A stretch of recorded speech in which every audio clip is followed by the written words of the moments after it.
جنت کی حور، اس ضمن میں آپ کے ساتھ ایک درس میں شیئر کر چکا ہوں، اور آپ سے میں نے کہا تھا کہ اس سلسلے کو ہم سٹارٹ کریں گے اور انشاءاللہ تعالی پھر کئی دروس میں اس کو تکمیل تک پہنچائیں گے۔ اللہ عز و جل ہماری مدد فرمائے۔ رب اشرح لی صدری ویسر لی امری واحلل عقدۃ من لسانی یفقہوا قولی۔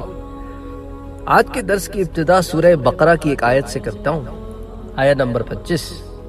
اللہ عز و جل بشارت دیتے ہیں ان لوگوں کو جو ایمان لائے اور ساتھ انہوں نے نیک عمل بھی کیے۔ تو یہ دونوں چیزیں بہت بڑی شرط ہیں۔ بہت سارے لوگ کیا کہتے ہیں، کہتے بھی ہیں، سمجھتے بھی ہیں اور کرتے بھی ہیں کہ ہم ایمان لے آئے تو بس کافی ہے۔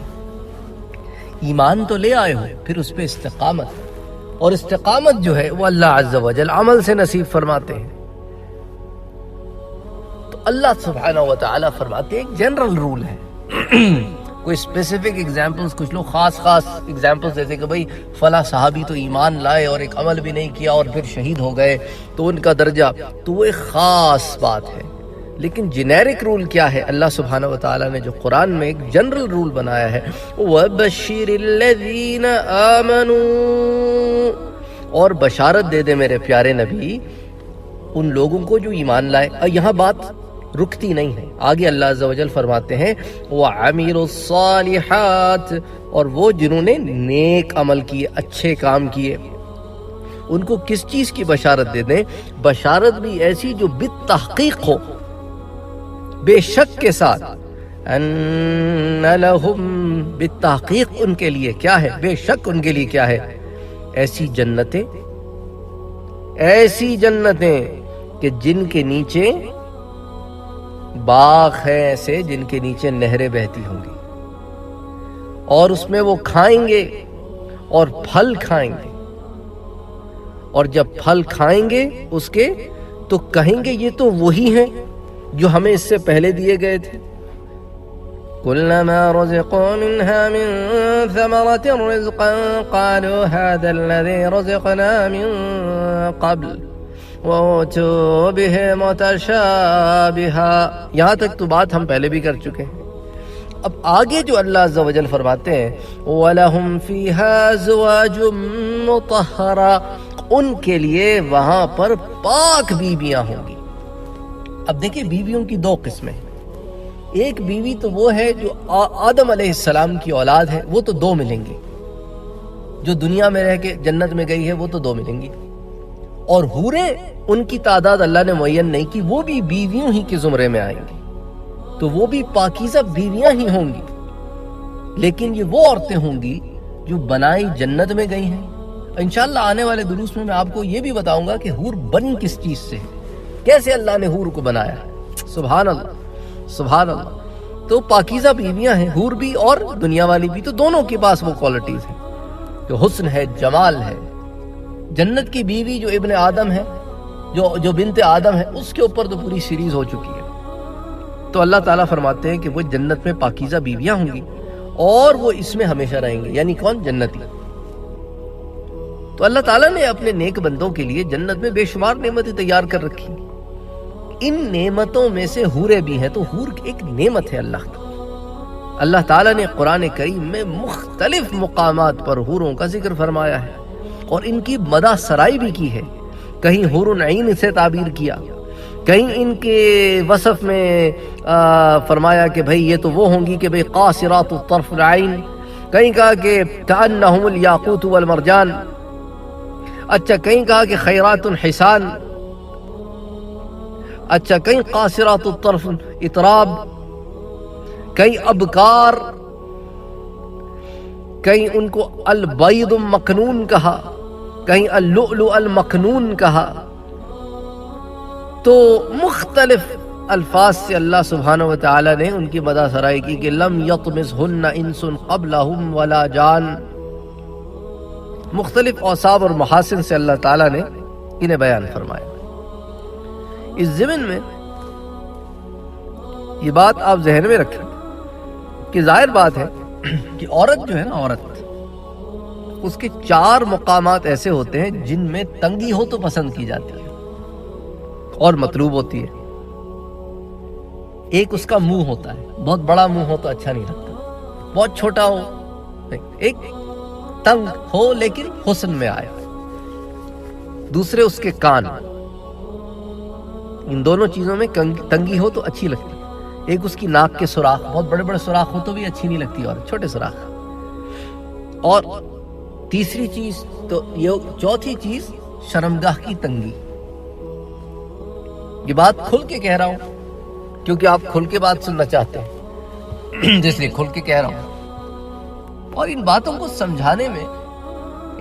سمجھانے میں مقصد ترغیب ہے، نہ کوئی اور وجہ ہے۔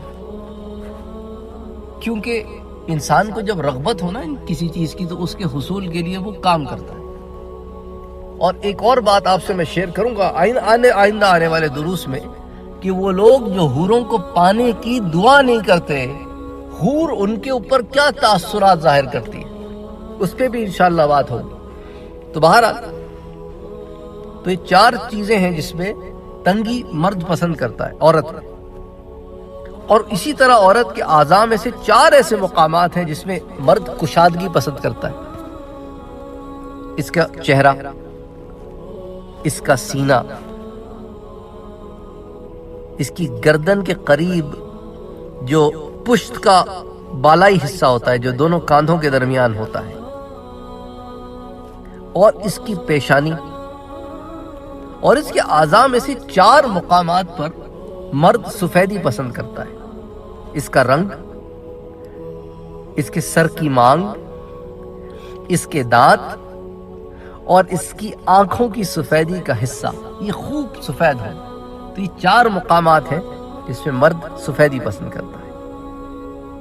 اسی طرح عورت کے بدن میں 4 مقامات ایسے ہیں جس پر مرد سیاہی پسند کرتا ہے، اچھی معلوم ہوتی ہے اس کو۔ اس کی آنکھوں کا سیاہ حصہ خوب سیاہ ہو۔ اس لیے آپ دیکھیں نا وہ مسکارے کتنے بکتے ہیں دکانوں میں، اس کی وجہ کیا ہے؟ اس کی وجہ یہی ہے کہ وہ آنکھوں کو خوبصورت بناتے ہیں۔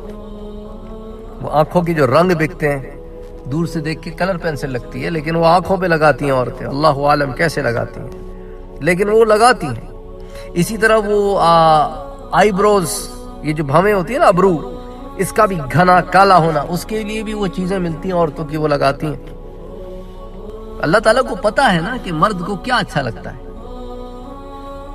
تو اس لیے اللہ تعالیٰ نے حوروں میں ساری صفات رکھی ہیں۔ تو ایک تو وہ یہ پسند کرتا ہے کہ عورت کی آنکھوں کا سیاہ حصہ خوب سیاہ ہو۔ ایک تو آنکھوں کے اندر جو حصہ ہے نا، گول سرکل، وہ خوب سیاہ ہو۔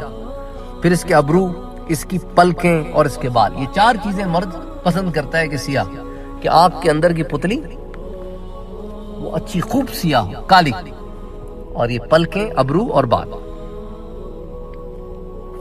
تو فطرت ہے مرد کی، اس میں کوئی تنقید کی بات، مذاق کی بات نہیں، مرد کو اچھا لگتا ہے۔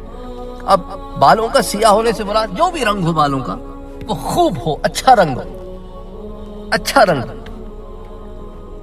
اچھا، اسی طرح عورت کے بدن میں 4 مقامات ایسے ہیں جس پر مرد باریکی چاہتا ہے۔ اور یہ تمام خصوصیات میں آپ کو کیوں بتا رہا ہوں؟ کیونکہ اللہ تعالیٰ نے تمام خصوصیات حوروں میں رکھی ہیں، اس لیے تفصیل سے بتا رہا ہوں، اور کوئی مقصد نہیں ہے۔ اس کو کوئی اور رنگ نہ دے آپ خدا کے لیے، یہ بڑا مسئلہ ہوتا ہے۔ آپ کوئی چیز بیان کریں، لوگ اس کو رنگ کوئی اور چڑھا دیتے ہیں۔ تو 4 مقامات ایسے ہیں عورت کے بدن میں جس میں مرد باریکی چاہتا ہے، اس کی کمر میں، اس کی سر کی مانگ میں، اس کے ابروؤں میں، آئی بروز میں، اور اس کی ناک میں۔ اسی طرح عورت کے 4 مقامات اعضاء ایسے ہیں جہاں پر مرد لمبائی پسند کرتا ہے، اچھی لگتی ہے عورت، اس کا قد لمبا ہو، اس کی گردن لمبی ہو، اس کی بال لمبے ہوں، اور اس کی انگلیاں لمبی ہوں۔ اور عورت میں کچھ ایسے اعضاء ہیں، ایسے بھی 4 اعضاء ہیں جس میں مرد تقصیر یعنی چھوٹا ہونا پسند کرتا ہے۔ اور یہ چھوٹا ہونا ظاہر کے لحاظ سے نہیں بلکہ معنوی لحاظ سے۔ اور وہ اعضاء جو ہیں یعنی معنوی لحاظ سے، اس کی زبان کا چھوٹا ہونا، اس کے ہاتھ اور اس کے پاؤں اور اس کی آنکھیں، یعنی کہنے کا مقصد یہ ہے کہ اس کی آنکھوں کا چھوٹا ہونے سے مراد کہ اس کی آنکھیں جھکی رہیں، نہ کہ چھوٹی چھوٹی آنکھیں، آنکھیں جھکی رہیں، شرم و حیا والی آنکھیں، تو اس لیے کہا مانوی۔ اسی طرح اس کی زبان فضول گوئی نہ کرے، وہ زبان درازی نہ کرے۔ اس لیے آپ سے جو پچھلا درس بیان کیا تھا اس میں یہی کہا کہ حور جو ہے نا وہ اطاعت گزار ہو، اس کی آنکھیں صرف اس شخص کے اوپر ہوں گی جس کو وہ عطا ہوگی، ادھر ادھر نہیں بہکے گی اس کی نگاہ۔ اور ایک چیز پھر، ہاتھ کا چھوٹا ہونے سے مراد کہ وہ فضول خرچ نہیں کرتے، ناپسندیدہ چیزوں کے لیے لینے اور خرچ کرنے سے وہ قاصر ہوتی ہے، تو ہاتھوں کا چھوٹا۔ اور پاؤں بہت کم گھر سے باہر نکالتی ہے، سارا وقت بازاروں میں پھرنے کا شوق اسے نہیں ہوتا کہ بس شاپنگ کراؤ، باہر لے کے جاؤ، بازار لے کے جاؤ، گھماؤ پھراؤ۔ ٹھیک ہے، گھومنا پھرنا ہر چیز ایک میانہ روی میں اچھی لگتی ہے۔ جا رہے ہیں، پورا دن نکل گیا بازار میں، تو اب یہ جو چیزیں ہیں نا، یہ میں بندے کی سائیکی بتا رہا ہوں آپ کو، خواتین کی سائیکی الگ ہے، لیکن اللہ نے جو جنت میں بنائی ہے نا عورت، اس کی سائیکی الگ ہے دنیا کی عورت سے۔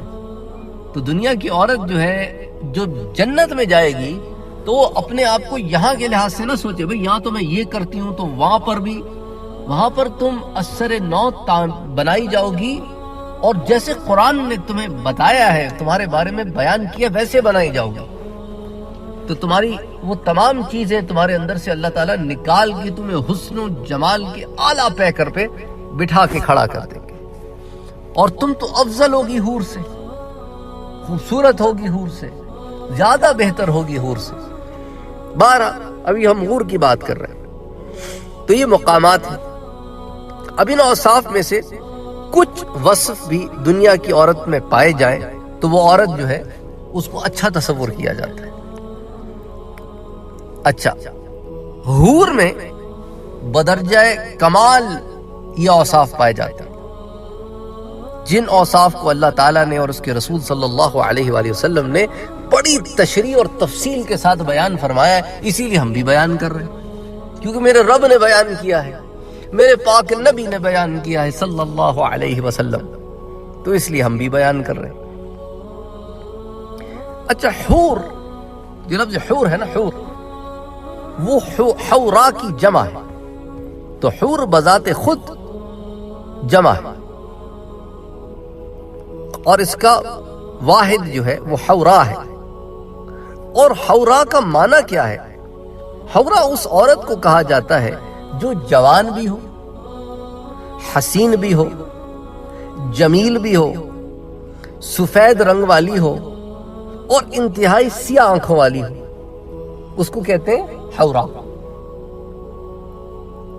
ٹھیک ہے، زید بن اسلم کہتے ہیں کہ حورا اس عورت کو کہا جاتا ہے چمکیلے چہرے کی وجہ سے کہ جس کے چہرے پر نظر نہ جم سکے اور متحیر ہو جائے، کہ بس بندہ جو ہے نا آگ بھر کے نہ دیکھ سکے، کہ اتنا حسن ہے، اتنا حسن ہے۔ اللہ اکبر۔ حضرت مجاہد رحمت اللہ علیہ کہتے ہیں، جو مشہور تابعی ہیں، حضرت عبداللہ ابن عباس کے شاگرد ہیں، وہ کہتے ہیں کہ حورا اس عورت کو کہتے ہیں جس کی نرم جلد اور رنگت کی صفائی کی وجہ سے نظر تحیر میں آ جائے۔ حضرت حسن بصری کہتے ہیں کہ حورا اس عورت کو کہتے ہیں جس کی آنکھوں کا سفید حصہ انتہائی سفید اور سیاہ حصہ انتہائی سیاہ ہو۔ حضرت مجاہد کہتے ہیں رحمت اللہ علیہ کہ حور عین وہ ہیں کہ جن کو دیکھ کر نظر حیران ہوگی، اور ان کے کپڑوں کے اندر سے بھی ان کی پنڈلی کا گودا نظر آ رہا ہوگا۔ ان کی نرم جلد اور صاف ستھری رنگت کی وجہ سے ان کی جانب دیکھنے والا اپنا چہرہ ان کے جگر میں دیکھے گا جیسا کہ آئینے میں دیکھتا ہے۔ سبحان اللہ، سبحان اللہ، سبحان اللہ۔ اب حور عین کا ذکر ہوا، اب یہ عین ہے۔ عین کیا ہے؟ عین یہ جمع ہے، حور عین جمع ہے، اس کا واحد عینا ہے، عینا، عین یا نون الف حمزہ، عینا۔ اب عینا ان عورتوں کو کہا جاتا ہے جن کی آنکھوں میں حسن اور خوبصورتی کی صفات جمع،